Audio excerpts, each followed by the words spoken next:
chaleureusement Jacques Chambon.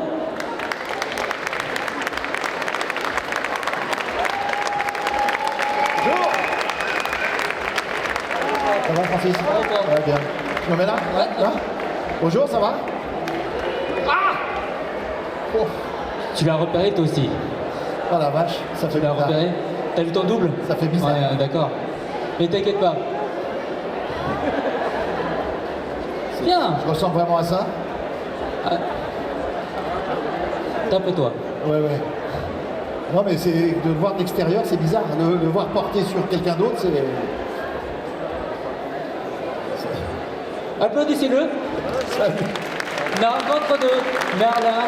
Merlin. Voilà. Alors, pour ceux qui n'étaient pas là hier, donc je vais juste vous rappeler quelques règles. Donc comment ça va se passer donc cette fois aux questions. Bon, je pense que j'ai pas vraiment besoin de présenter Jacques Chambon, qui est quand même voilà un comédien qu'on connaît surtout pour son rôle de Merlin dans Kaamelott. Ouais. Mais aussi tu fais beaucoup de théâtre. Ouais. Mais moi, le but c'est pas que je t'interviewe. Le but c'est que tu répondes aux questions du coup. Bah, ça me va très bien. D'accord? Et comme ça, toi, tu peux. Voilà, moi je vais juste là à côté. Voilà, nickel. Moi je me repose. Super. Alors, ce qui va se passer, c'est qu'il y a un micro qui va se balader donc parmi vous, d'accord? Si, voilà. Donc levez bien la main pour avoir la chance d'être choisi. Et surtout, n'hésitez pas à poser la moindre question. Il n'y a pas de question bête. Il n'y a pas de question... Parce que si vous la posez, il y aura d'autres personnes qui se la posent aussi. Donc n'hésitez pas, lâchez-vous. Et qui c'est qui osera être le premier à poser la question? Léna. Ah bah. Forcément, Évidemment. forcément son double. Si vous pouvez faire passer le micro. Bon ben bonjour. Bonjour. Merci. Alors moi déjà c'est un plaisir. Hein. Ah, Donc, comme vous partagez. comme vous imaginez, on est une bande de potes, des enfants, on est fin fou. Ah, mais vous êtes plusieurs en plus. Ah bon, on est plusieurs. Ouais, Ah, ouais, vache. on a fait, alors ça c'est le costume qu'on avait fait il y a quelques années. On a fait un nouvel an Kaamelott avec des recettes qu'on avait dans la série, on avait tous un costume, il y avait le roi Arthur, il y avait, enfin voilà, il y avait Elias. Qui? Je connais pas. Elias de Greenwich. Je connais pas. D'accord. Donc voilà, j'ai une question à vous poser. Alors je ne vais pas vous faire l'affront de vous demander qu'est-ce qui est petit et marrant. Hein, ça, évidemment. Je ne veux pas non plus savoir si vous allez au rassemblement du Corbeau cette année. Pas cette année, non. Non. Toujours Par contre, j'ai une question. Alors, je ne vais pas être original. J'étais là l'année dernière où il y avait Bohort, le roi Burgonde et le garde du corps d'Attila. J'ai posé cette même question et j'aimerais bien avoir votre sentiment à vous. On sait qu'Alexandre Astier écrit beaucoup la nuit et que de temps en temps, voire même souvent, il arrivait sur le tournage avec des sketchs que vous n'aviez pas forcément eu avant ou le temps de préparer. Comment vous appréhendez ce moment? D'abord, c'est pas qu'il arrive sur le tournage des textes qu'on n'avait pas vu, c'est que on n'a jamais vu sur les 6 saisons et même sur le film, on n'a jamais eu le moindre morceau de texte de ce qu'on allait tourner avant le jour du tournage. Donc c'était systématique. Et moi j'aime beaucoup ça. J'aime beaucoup ça parce que d'abord non, c'est des gens qui se tapent dessus avec des bâtons, c'est pas grave. Ça permet de se concentrer sur le texte lui-même, c'est-à-dire qu'on a très peu de temps pour l'apprendre. On l'apprend pendant la période de maquillage, quoi. En gros, on arrive le matin, on nous file les textes de la journée, on se dit waouh, et on commence à apprendre pendant qu'on nous coiffe, pendant qu'on nous maquille. Et donc, ça permet de pas se faire d'idées préconçues de ce que doit être le texte. Il suffit de s'appuyer vraiment sur ce qu'il est.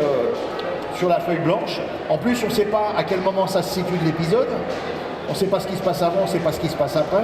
Parce que dans la même journée, on tourne des séquences qui vont être dispatchées dans plein d'épisodes différents et donc des scènes qui n'ont rien à voir les unes avec les autres. Et donc, il n'y a qu'une chose à faire, c'est jouer le texte et la situation. Basta. Et donc, finalement, c'est assez confortable parce que je trouve que devant une caméra, pour un acteur, c'est à peu près tout ce qu'il y a à faire, en gros. Savoir son texte et jouer la situation. Et moi, ça me donne un confort de travail qui me convient très bien. C'est-à-dire que je n'ai pas à chercher à faire des ponts psychologiques avec tel moment de l'histoire, parce que l'histoire, je ne la connais pas. Il faut juste jouer ce qu'il y a à jouer là, la situation, Elias qui débarque ou Arthur qui... Voilà, le texte, et ça suffit. Donc, pour répondre à ta question, mon cher Reflet, eh ben, moi j'aime beaucoup ça.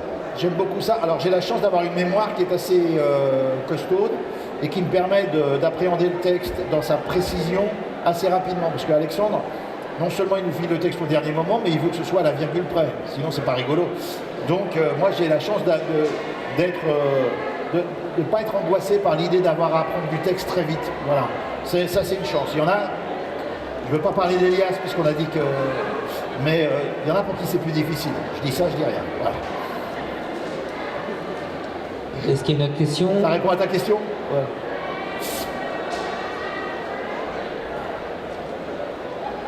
Bonjour. Bonjour. Ça va? Oui, et vous? Alors moi j'ai une petite question, je voulais connaître le moment le plus drôle que vous ayez vécu sur les tournages. Le moment le plus drôle? Le fou rire incontrôlable. Il y en a un, c'est quand même les crevettes dans les narines et les œufs durs. Là j'ai vraiment eu du mal quand même. Mais il y a plusieurs épisodes, il y a plusieurs séquences où on voit que je suis à la limite quand même. Sur les cadres d'invisibilité, on sent qu'ils coupent juste au moment où ça commence à partir. Sur le jus de fruits, comme un jus de fruits, là, il l'a dit d'ailleurs, parce qu'ils m'ont dénoncé en plus, à Giroir, Alexandre Astier, à la Téloche, ils ont dit, quand on leur a demandé quel était l'acteur le plus sensible au fou rire, ils ont répondu Chambon tous les deux d'une seule voix. Et c'est vrai que je suis assez rieur moi, et quand il y a un texte drôle, j'ai du mal à pas en rire. Donc il y a plusieurs moments, mais le coup des crevettes dans les narines,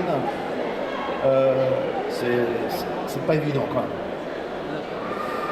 Pardon? Respirer. Oui, exactement, oui.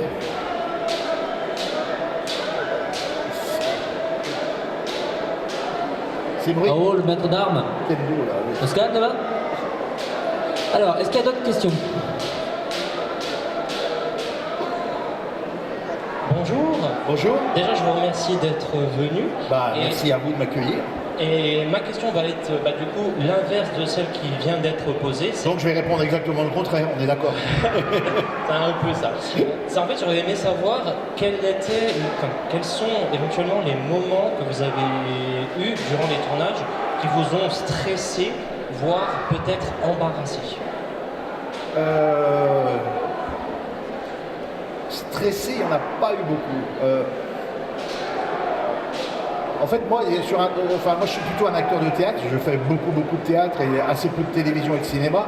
Et il y a un truc qui me stresse dès lors qu'il y a une caméra quelque part, c'est le temps que ça prend pour s'installer, pour préparer le plan.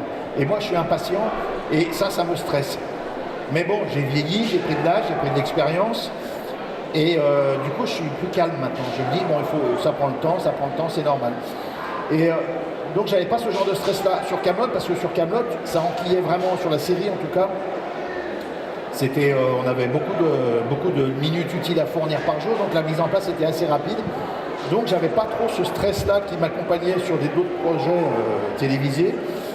Donc ça, j'avais pas ce stress-là. Et il y a eu des moments plus ou moins confortables, on va dire.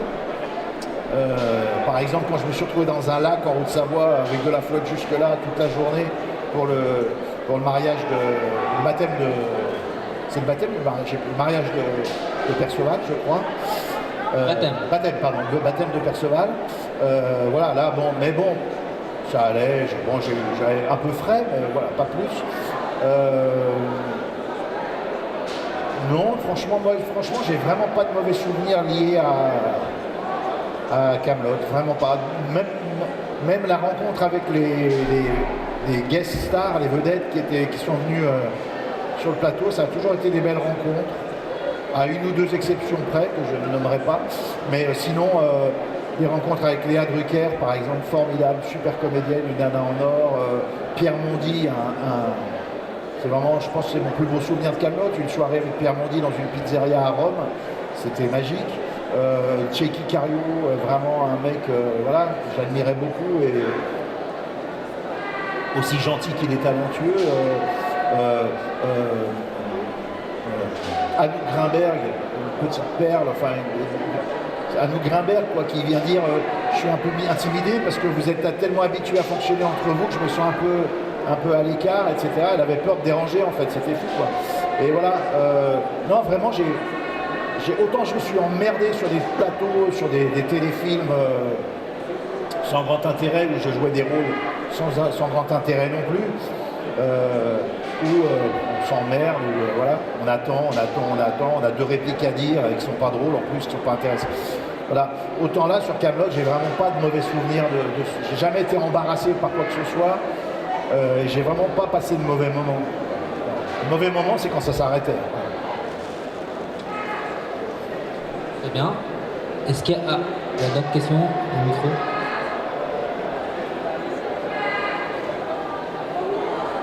Bonjour. Bonjour. Alors du coup, je voulais vous poser une question. Je voudrais savoir s'il y aurait une annonce pour Kaamelott 2 avant la fin de l'année. J'espère, mais je peux absolument pas te le dire parce que on n'a pas plus d'infos que vous, hein, vraiment. Et je pense qu'on en aura même. Parce que si vous êtes sur les réseaux sociaux, vous allez peut-être savoir des trucs, et moi qui y suis pratiquement pas, quelquefois j'apprends des trucs parce que quelqu'un me dit ah j'ai vu sur Facebook ou sur machin qu'il y avait ça allait se tourner bientôt. Ah bon ben voilà, j'en suis là. Le premier on a attendu 10 ans, donc ça va, on est tranquille, on est bien. Non, je pense, très franchement, j'espère que ça va se décider, que ça va se mettre en place pour un tournage, un début de tournage cette année 2023, mais ça sera de toute façon pas avant au moins l'automne, je pense maintenant. Le temps que la préparation se fasse, ça va être... Mais franchement, j'ai aucune information. Je pense que l'information viendra d'Alexandre lui-même. Et voilà, nous on aura les informations. Moi un jour, je vais avoir quelqu'un qui va m'appeler à la maison, ça va être Isis Bouffanti de la boîte de prod qui va me dire salut Jacques, ça va, dis donc, ça y est, on s'y met, c'est pour bientôt, t'es libre quand? Et je vais dire mais attendez les gars, moi j'ai plein de dates au théâtre, comment on fait? Mais on va se démerder, t'inquiète pas. Et voilà, c'est comme ça que ça se passe. Merci. Ben de rien, j'ai pas beaucoup répondu, hein, je suis désolé.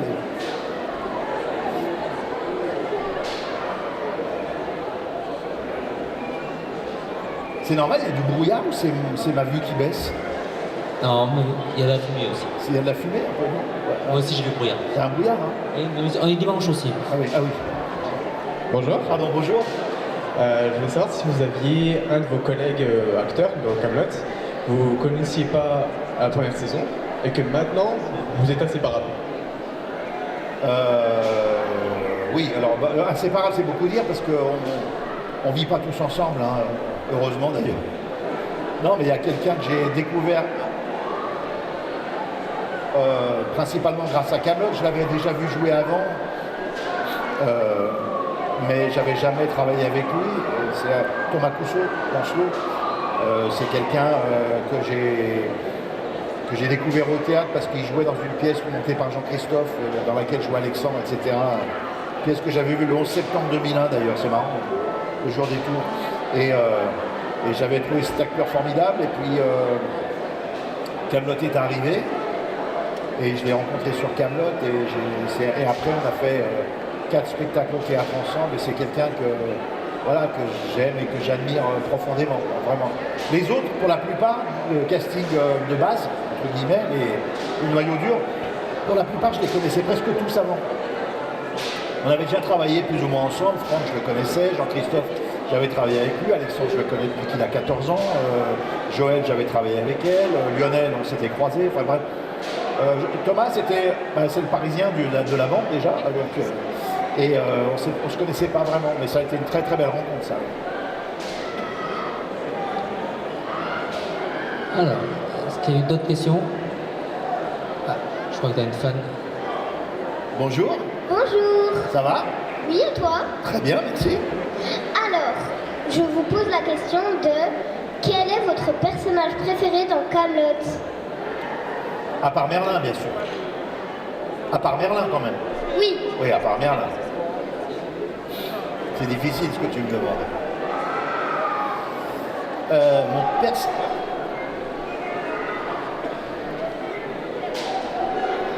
Non, c'est impossible de répondre à ça. Non, en fait, j'aime beaucoup... C'est-à-dire qu'il y a des personnages que j'adore, mais que je me sentirais incapable de jouer. J'aime beaucoup Léo Dagan, par exemple, mais il est... Je suis pas assez cabochard pour... voilà, j'aime beaucoup... Il y a un personnage que j'aime beaucoup, c'est le personnage que joue Carlo Brandt, Méléagan. Voilà, des personnages comme ça. Parce que les autres personnages, ils sont tellement liés. Les autres sont tellement liés à leurs comédiens, aux gens qui jouent avec, que j'ai du mal à discerner, à dissocier, quoi. Un Perceval, ça doit être génial aussi. Je pense que un petit Perceval, j'aurais bien aimé. Ce mec qui a l'air complètement lunaire et en même temps qui a des capacités cérébrales et cognitives incroyables. Oui, non, voilà. Il y en a plein en fait, je les aime tous. C'est compliqué de répondre à ta question, hein. Désolé. Mais toi, c'est qui ton personnage préféré dans Kaamelott? C'est qui ton personnage préféré de Kaamelott? C'est Merlin. Ah, voilà, tu vois.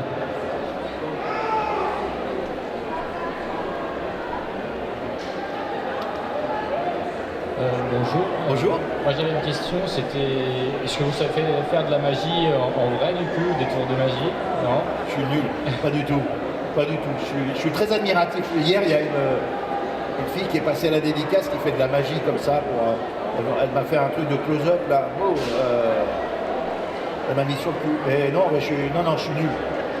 Et niveau blague, c'est mieux que Merlin? C'est pire. Ah. Non, c'est pire. Donc pas de rassemblement. Non, Merlin, il me ressemble beaucoup pour ça. C'est-à-dire, j'aime pas raconter des blagues, je suis très mauvais. Les fêtes où il n'y a pas d'alcool,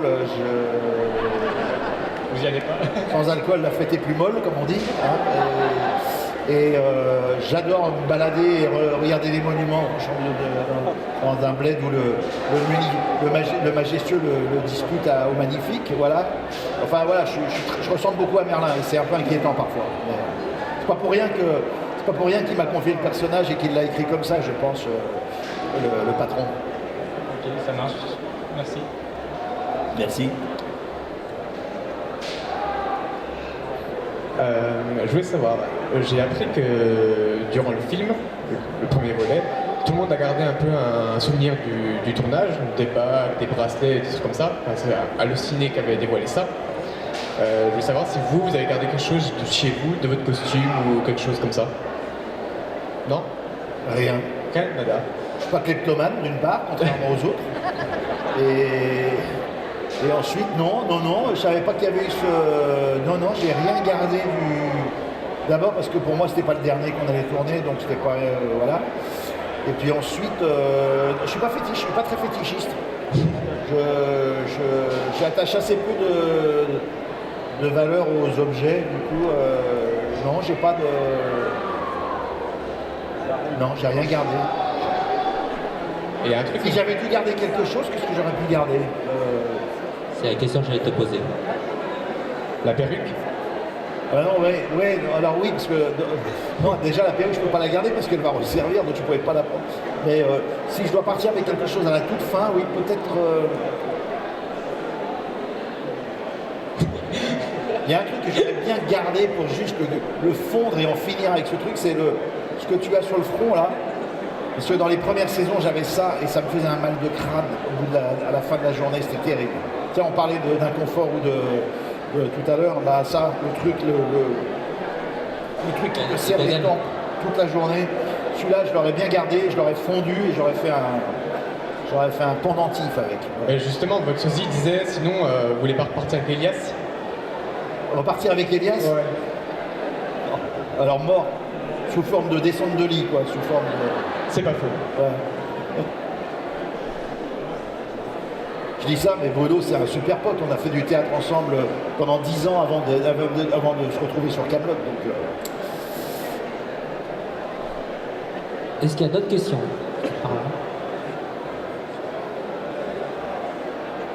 N'ayez pas peur, hein. Il ne mange pas. Bonjour.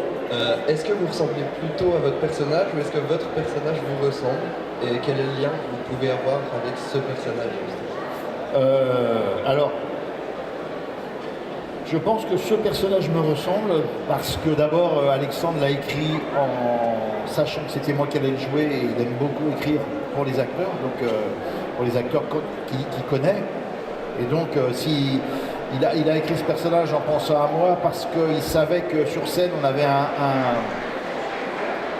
on a joué au théâtre ensemble bien avant Kaamelott et donc on avait un rapport un peu de Funès Bourvil tous les deux. C'est-à-dire le petit nerveux et le grand lent, quoi, le grand un peu plus mou. Et donc je pense il s'est servi de il a pensé à ce contraste de jeu qu'on avait dans le jeu, qu'on avait sur la scène, et pour servir le personnage. Et je crois qu'il s'est appuyé sur, je disais, bon, ben, il a glissé des trucs, je sais pas raconter des blagues, j'ai tendance à aimer boire un petit coup de temps en temps, même un peu trop souvent parfois. J'aime bien me balader et lever le nez pour voir les monuments. J'ai un côté un peu gaffeur, un peu enfantin, qu'on retrouve chez Merlin, qui est un peu dépassé par les événements. Enfin voilà, non, je pense que ce côté un peu naïf, quoi, un peu... Ouais, ça me ressemble pas mal, mais voilà, non, je pense qu'il y a Merlin, il a appuyé le personnage de Merlin sur ce qu'il savait de moi, voilà, je pense. J'en suis pas fier, hein, mais c'est comme ça. Et donc, que penses-tu de toi-même alors? Comment? Que penses-tu de toi-même après avoir un peu analysé ça? En fait, Merlin, en fait, je crois que je me supporte mieux que je ne le faisais avant d'avoir interprété Merlin. Alors c'est peut-être que j'ai vieilli et que j'ai mûri, mais bon, je me supporte de justesse, hein, mais je pense que c'est un peu mieux maintenant que je me rends compte qu'un personnage qui me ressemble peut être aussi bien perçu par les gens, susciter autant de sympathie. Et ben, je me dis après tout, peut-être que finalement, je suis à peu près fréquentable. En tout cas, je me suis devenu un peu plus, moi, je me trouve un peu plus fréquentable par moi-même depuis. Voilà, donc au moins, c'est ça de gagner. Voilà. Bon, de là à partir mon voyage de noces avec moi-même, non, mais voilà, ça m'a rendu un peu plus indulgent vis-à-vis de moi-même, on va dire. Voilà. Ah, ton double à une nouvelle question.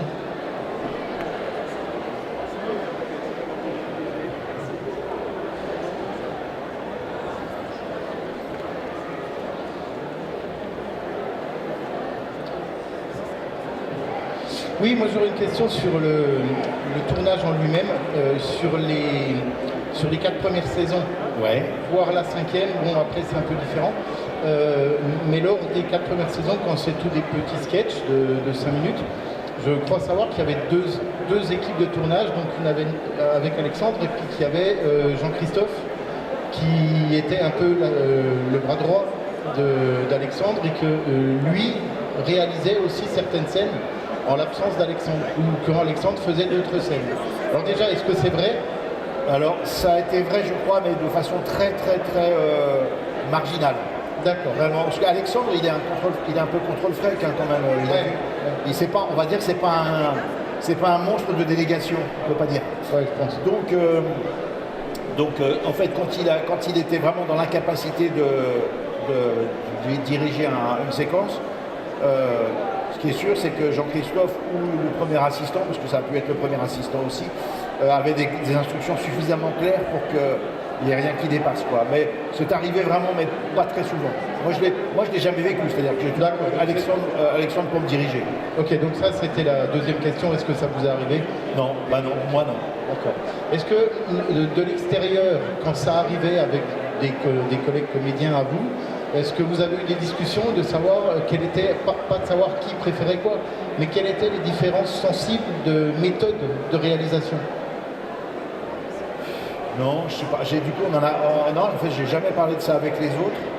Ce qui est sûr, c'est qu'Alexandre, il a une façon de diriger qui est extrêmement, qui est à la fois rigoureuse, parce que, encore une fois, le texte c'est à la virgule près. Il faut vraiment que ça sonne comme il veut que ça sonne. Il est très sensible au rythme de la scène. D'ailleurs, il a raison, parce que le jeu d'acteur, c'est vraiment un travail sur le rythme, avant tout. Ce qui compte, c'est pas comment on dit une réplique, c'est à quel moment on l'a dit, quoi, et avec quelle énergie on l'a dit. C'est pas tellement ce qu'on met dedans en termes d'émotion, parce que souvent, le spectateur, lui, il y met sa propre émotion. Mais en revanche, Alexandre,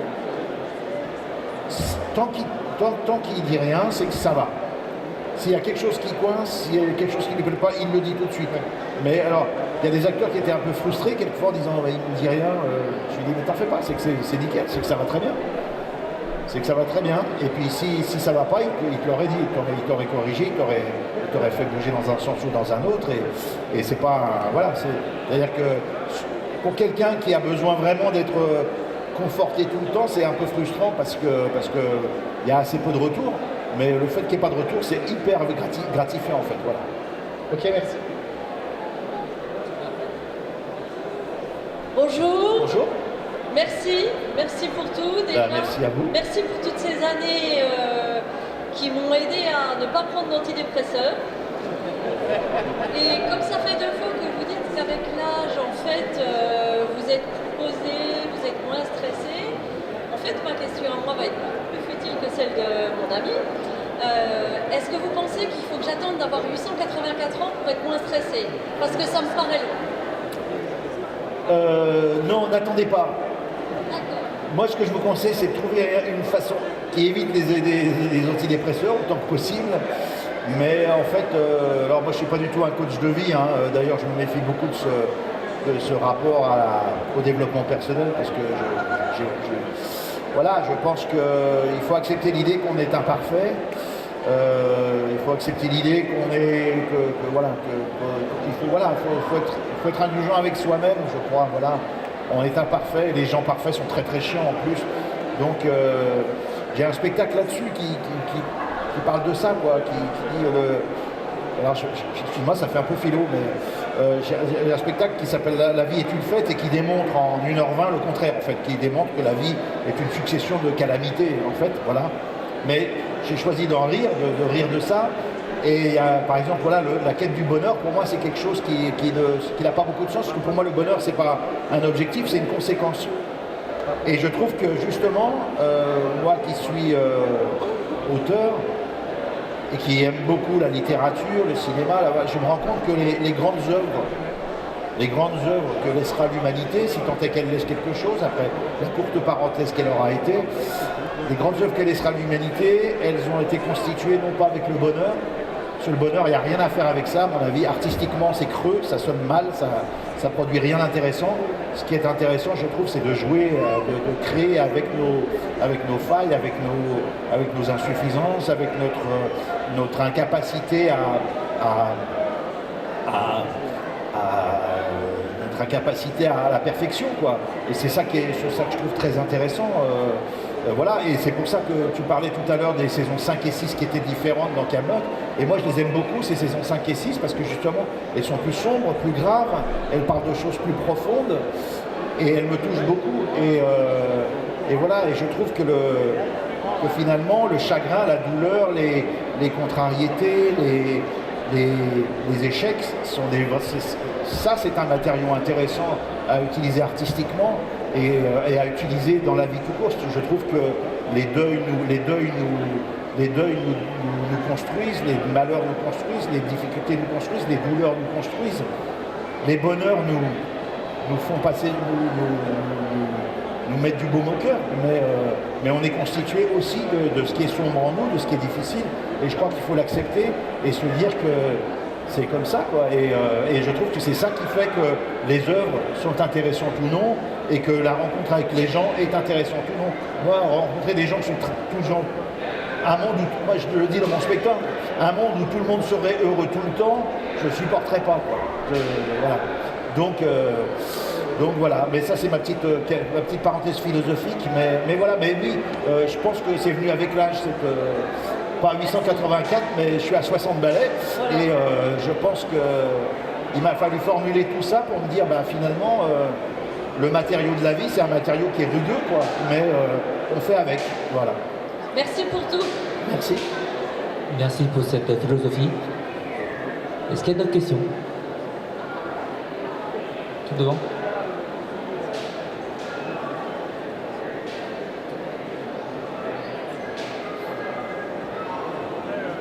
J'avais une question, vous préférez travailler à Kaamelott ou avec les semi-postillants à la taverne? Alors non, mais alors c'est marrant parce que déjà à Kaamelott, Merlin il n'est pas à sa place, mais avec les semi-croustillants, j'ai l'impression qu'il est encore moins à sa place, bizarrement. Enfin, voilà. Et c'est tellement une bande de bras cassés que... Alors Merlin, ouais, non, je préfère Kaamelott. Enfin, les semi-croustillants, j'ai l'impression d'être face à des personnages que Merlin ne comprend pas. Voilà, Merlin, il est là, il se demande...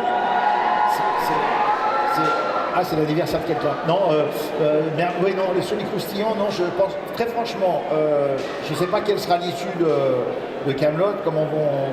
Mais je ne vois pas beaucoup d'issues possibles, d'issues très constructives avec les semi-croustillants. En tout cas, je ne crois pas que Merlin va partir avec les semi-croustillants très très loin, ça m'étonnerait. Pourtant, il partage la chambre, il n'a pas beaucoup d'espace et il reste. Ouais, mais bon, je sais pas, mais j'y crois pas beaucoup à cette histoire. Ça marche, merci. Oui, alors j'ai deux questions. Première question, j'aurais aimé savoir quelles étaient vos inspirations, qu'est-ce qui vous a donné envie d'être acteur. Et deuxième question qui la touche à la série Kaamelott, au moment où Thomas Cousteau, donc alias Lancelot, est devenu dissident à Arthur, comment vous l'avez interprété quand vous l'avez appris tout au début, étant donné que vous ne connaissiez pas les scripts à l'avance? Alors, pour la première question, l'envie de devenir acteur, elle est venue parce que je me suis retrouvé dans un club théâtre dans mon lycée, un peu sur, voilà, les copines de ma classe avaient monté un club théâtre. Ils m'ont demandé de jouer dans le spectacle qu'elles montaient. C'était le Misanthrope, elles m'ont demandé de jouer Alceste, le rôle-titre, enfin le Misanthrope. 1025 vers d'Alexandrin. Voilà, et j'y suis allé vraiment en me disant, bon, pourquoi pas. Et une fois sur scène, dans ce petit théâtre, ce petit plateau, dans une salle de mon lycée, je me suis rendu compte qu'il se passait quelque chose que je n'avais pas vécu jusque-là, quelque chose de très fort, de l'ordre de la révélation, un peu, quand même. Je me suis dit, mais finalement, c'est super, quoi, j'adore ça. Donc là, c'est né de là, puis après, il a fallu du temps pour que ça se concrétise professionnellement, mais en tout cas, le truc, il est né là, en terminale au lycée Juliette Récamier à Lyon. Et pour la deuxième question,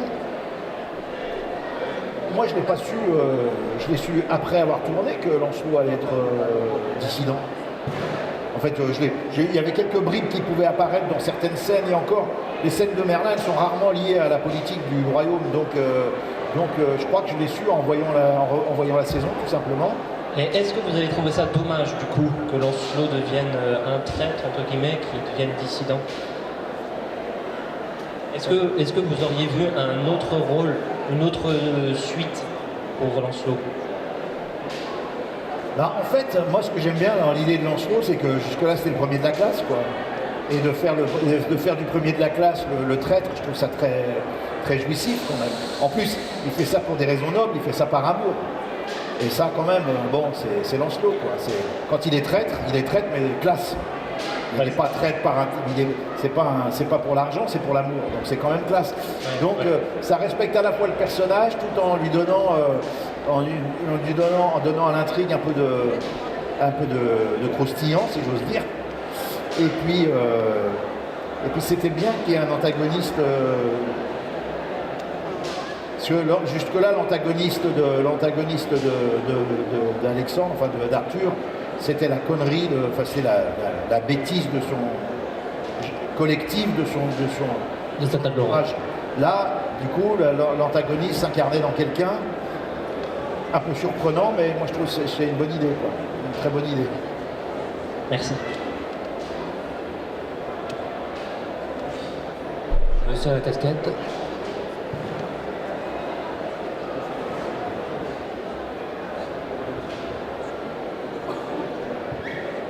Bonjour. Bonjour.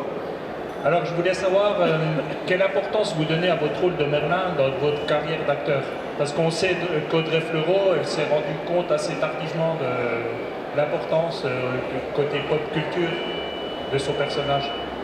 Alors c'est vrai que le côté pop culture de Merlin, moi je l'ignorais complètement parce que très franchement, je suis trop vieux pour être... la pop culture, c'est pas tellement mon univers. J'ai jamais lu de manga.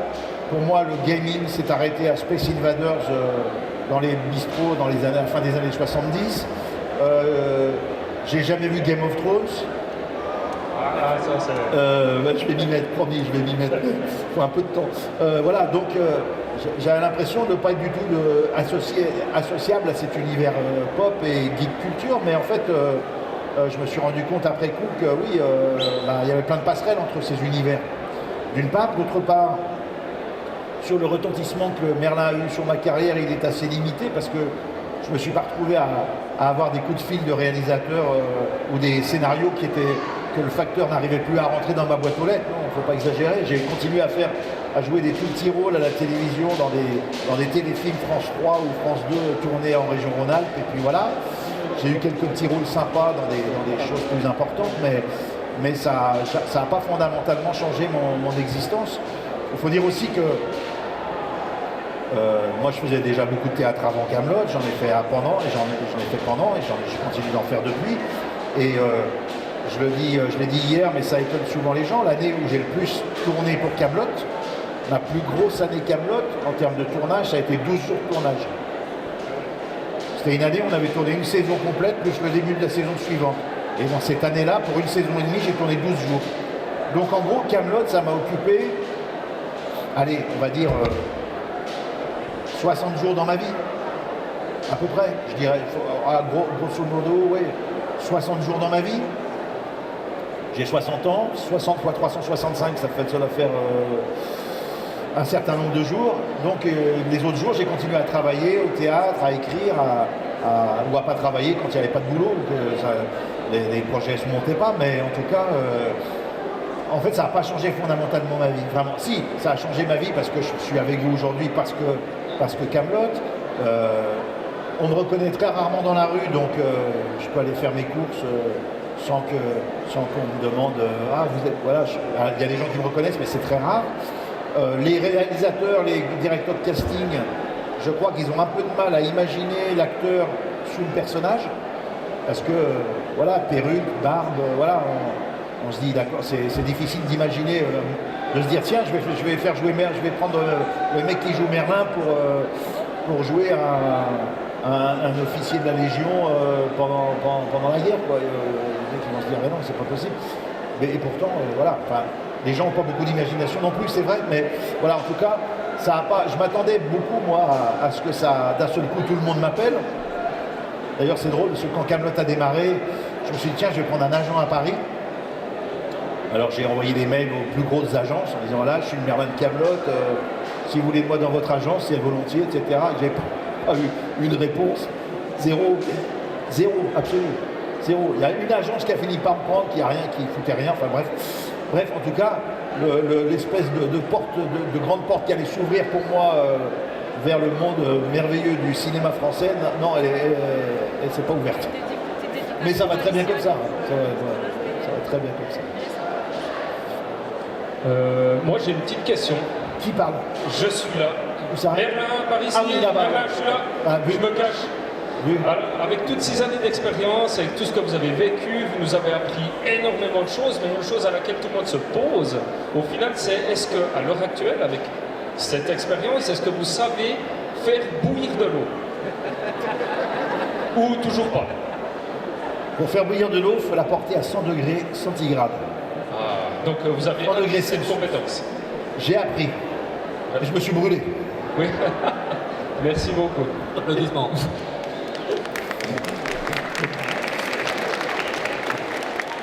Encore 2-3 questions. C'est votre dernière chance. Est-ce qu'il y en a d'autres? Ah non. Peut-être Patch. Est-ce que tu as une question? Alors. Non, pas de... Oui, bonjour monsieur Jacques. Bonjour. Je suis un jeune comédien. J'aimerais vraiment devenir Jacques Chambon. Ouais. Quel effet ça fait quand même quand on sort de prison comme vous et que... Pour ce que vous avez fait en plus. Ouais. Parce qu'il faut savoir que Jacques Chambon a été arrêté pour vol de fraises Tagada et a volé aussi un sac de petites vieilles. Ouais. Et non, je suis passé là, c'était vraiment un hasard, mais dire que c'est un des mecs que j'aime le mieux au monde, voilà. Merci mon Patch. Merci Patch. À retrouver tout à l'heure à FAQ avec Julien Châtelet. Alors, rempli de questions? C'est pas vrai, j'ai jamais volé de fraises Tagada. Ni volé dans les sacs des petites vieilles non plus. Ou alors j'ai oublié. Bonjour. Bonjour, ça va, Gabriel? Ça va toujours. Généraliste en plus.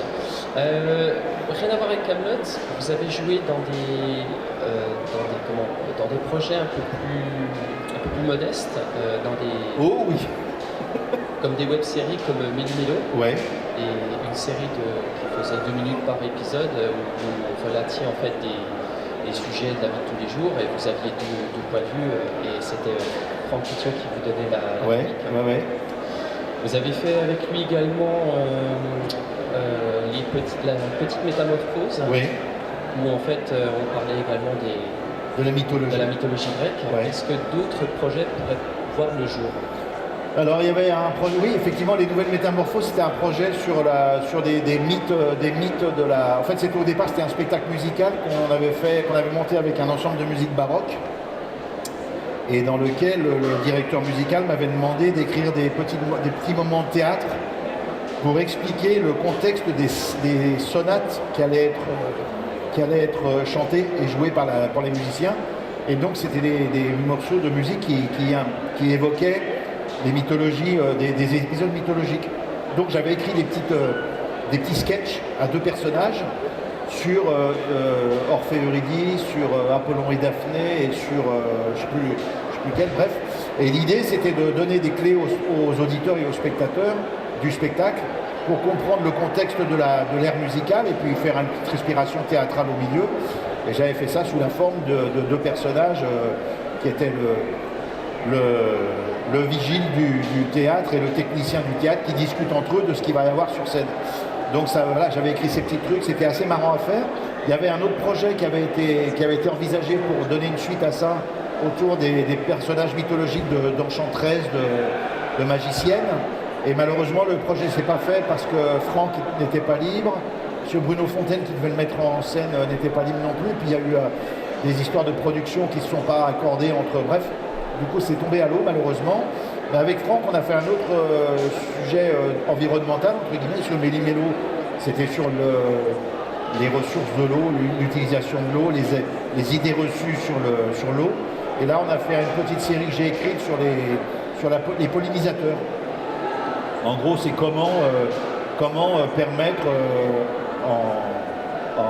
comment ne pas trop entretenir son jardin pour permettre aux pollinisateurs d'avoir des lieux de vie, permettre aux abeilles, aux insectes de vivre. Voilà.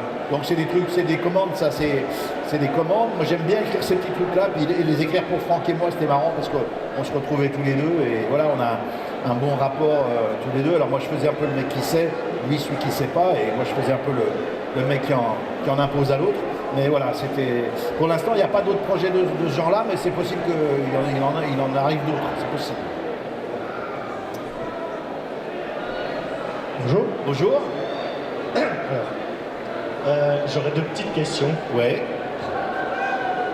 Alors la première, c'est vrai que vous êtes le fils d'un démon et d'une pucelle? Ma mère est encore de ce monde. Hein. Et elle a mis 7 enfants, 8 ans, elle a mis 8 enfants au monde, donc je suis pas sûr. Je suis pas sûr. Non, oui. Et puis l'autre question. Alors, une autre question un peu plus sérieuse. Quel rôle vous avez pris plus de plaisir à interpréter? En fait, ça fait un peu bateau comme réponse, mais tous les rôles sont passionnants à aborder.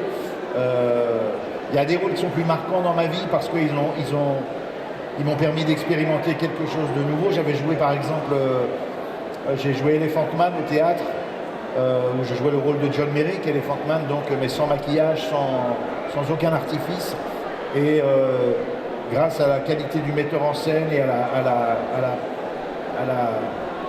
la pertinence de son parti pris, le spectacle était vraiment très très réussi et le fait d'arriver à rendre l'infirmité, la difformité sans aucun artifice, c'était pour moi un petit challenge à relever et j'étais heureux de l'avoir fait. Évidemment Merlin c'est un personnage formidable. J'ai joué Tchekhov, voilà, pour moi les grands plaisirs c'est les grands auteurs quoi. C'est avoir du texte, jouer Shakespeare, jouer Tchekhov, jouer Molière, pour moi c'est les 3 big boss, hein, Molière, Shakespeare, Tchekhov, c'est le dessus du panier, et puis voilà, et puis quelquefois je m'écris des textes, des comédies ou dans mon seul en scène où j'ai beaucoup de plaisir à être seul face au public, à dire mes énormités, parce que comme je le disais tout à l'heure, je suis très méchant sur scène avec des personnages très stupides ou très méchants ou les deux à la fois, et j'ai beaucoup de jubilation à faire ça. Donc en fait c'est impossible de répondre à cette question, parce que chaque fois qu'on aborde un personnage, on se dit comment je vais le traiter, comment je vais...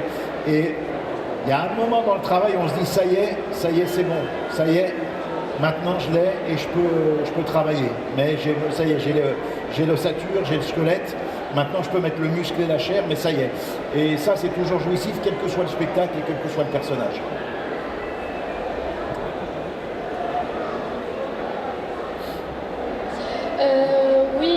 J'avais une autre question.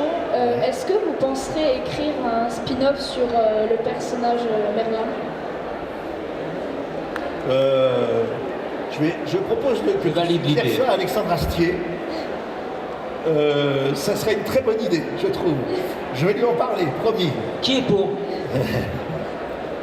Ok, envoyez tous un message à Alexandre Astier.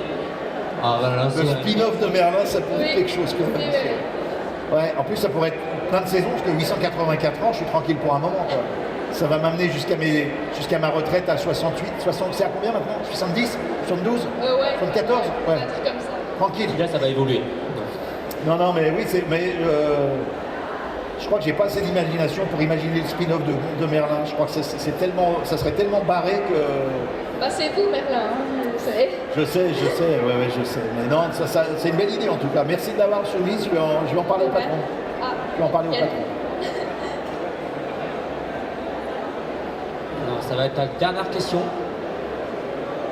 Alors, attends.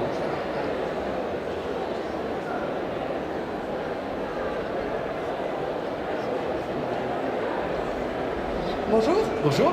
Du coup, j'étais là hier, vous aviez dit que vous aviez un peu en dépit de cause choisi une section littéraire. Non, j'ai pas dit. Vous étiez nul en maths, vous avez dit. Oui, mais non, mais j'étais nul en maths, mais j'aimais les lettres. Voilà. Voilà, c'était évident, quoi.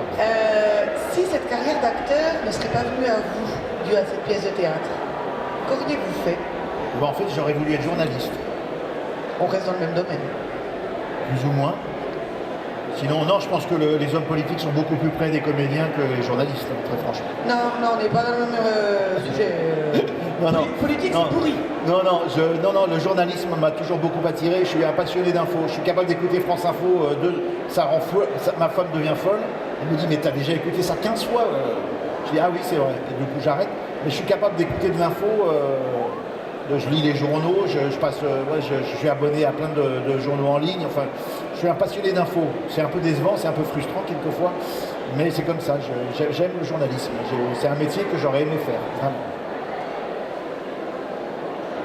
Très bien, merci pour toutes vos questions. Juste avant, ça va être fini, donc parce qu'il va falloir que tu retournes bientôt en dédicace. Ah ouais. Juste pour autre chose, maintenant que après de la Necronomicon, tu as d'autres projets. Oui. Est-ce que tu peux nous faire un peu le point sur où on peut te retrouver? Alors, je vais jouer beaucoup moi, j'habite Lyon, et donc c'est vrai que mon réseau d'expression est plutôt dans la région Rhône-Alpes. C'est-à-dire que je vais jouer à Lyon, à côté de Lyon, à Craponne, je vais jouer à Clermont-Ferrand, je vais rejouer à Lyon tout le mois de juillet. Donc si vous passez à Lyon au mois de juillet, sachez que j'y serai avec un spectacle à la Comédie Odéon, voilà. C'est une belle ville aussi. Tout le mois de juillet, quasiment, du mercredi au samedi. Je vais jouer à Clermont-Ferrand, à Bourg-en-Bresse. J'ai beaucoup de dates, et puis à partir de la rentrée en septembre, à partir octobre-novembre, je vais être en création avec Jean-Christophe Ambert, qui remonte un spectacle dans lequel je vais retrouver Loïc Varro et Eddie Le Texier, c'est le Roi Howell, je ne sais pas si vous voyez qui c'est, le Roi Howell, voilà, dans un spectacle qui sera autour de Peter Pan, voilà, une adaptation de Peter Pan.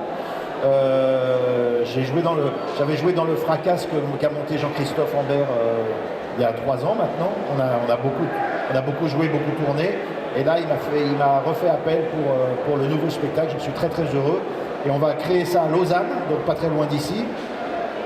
Et puis on le jouera à Genève aussi, à Carouge. Et puis on va le jouer en France. Voilà, il y a des dates de tournée qui sont prévues. Est-ce qu'on va pas le jouer à Belfort? D'ailleurs, j'ai un doute. Ah. Vous voulez que je regarde? Ouais, s'il te plaît, en direct. Comme ça, peut-être. Je regarde, je sais. Je suis pas sûr, hein, mais j'ai un doute d'un coup. Excusez-moi, je suis nul en informatique, hein, donc ça prend. Ça. Donc beaucoup de projets donc, à venir et surtout peut-être une initiation à venir au théâtre. Peut-être. Comment? C'est peut-être une initiation aussi aux gens d'aller au théâtre. Oui, alors oui, ça, merci Francis. C'est vrai que c'est ce que je dis, moi ça me touche beaucoup de voir, de vous rencontrer pendant les dédicaces, j'aime bien discuter avec vous. Et il y a un autre moyen très facile de rencontrer les acteurs que vous aimez, quelle que soit la série, quel que soit le contexte, c'est d'aller les voir au théâtre. Donc s'il y a des pièces qui jouent au théâtre, ça tourne beaucoup. Hein.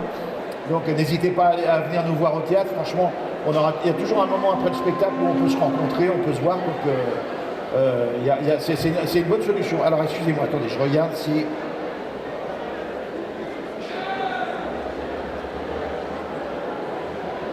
« 11 et 12 avril 2024. » Notez dans vos agendas. 11 et 12 avril 2024, Peter Pan à Belfort. Ça vous embouche un coin, ça, hein? Donc, il revient à Belfort. T'as bien fait de m'en parler, tu vois. Ouais, je reviens à Belfort l'année prochaine, quasiment jour pour jour. Et après, tu viens à la Nécro. Et après, je viens à la Nécro. Voilà, on enchaîne. On enchaîne. Voilà, nickel. Voilà, donc ça sera une adaptation de Peter Pan. En fait, c'est Peter Pan joué par des vieux. Voilà, pour l'instant, c'est tout ce que je peux en dire. Mais il y a une espèce de malice derrière tout ça, à mon avis. Voilà. Ok, très bien. Moi, c'était un vrai plaisir de t'interviewer sur scène. C'était un plaisir d'être avec toi, Francis, d'être avec vous. Merci. Merci d'être venu pour la 5e saison de Nécro.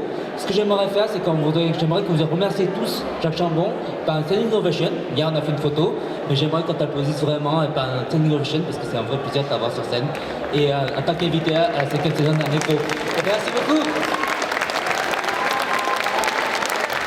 Merci. Merci. Merci, Francis. Merci, à bientôt. Merci, portez-vous bien, puis je suis aux dédicaces dans 5 minutes, voilà. Merci, à bientôt. Et gardez votre énergie pour avoir les résultats du concours cosplay, qui va compter quand même pour la Coupe de France. Donc restez dans le coin.